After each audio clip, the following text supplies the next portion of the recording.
Сегодня мы в формате музейного урока провели такую встречу, рассказали биографию, творческий путь композитора, талантливого композитора Абибулла Каври, жизнь которого как яркая вспышка. Она загорелась на музыкальном небосклоне Крыма, но, к сожалению, трагически оборвалась в связи с Великой Отечественной войной, так как он был активным участником подпольного движения и представлял семиистскую подпольную группу.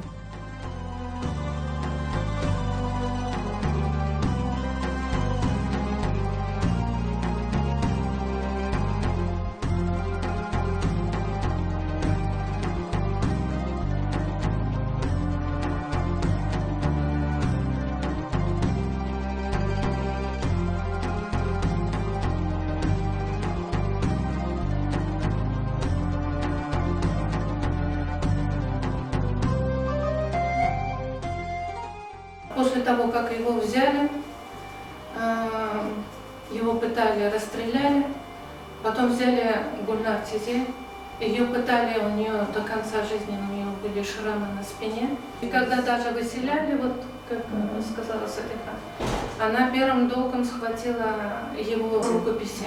Сохранилось не очень много, но даже по этим таким можно сказать, камерным произведениям мы можем прочувствовать, насколько он был талантливым и одаренным. И многие композиторы, даже на мероприятии мы говорили, профессора, Февзи ссылается на профессора Ташкентской консерватории Георгия Мушеля, когда он увидел клавир этого вариации для фортепиано со скрипкой, он сказал: прекрасный дуэт.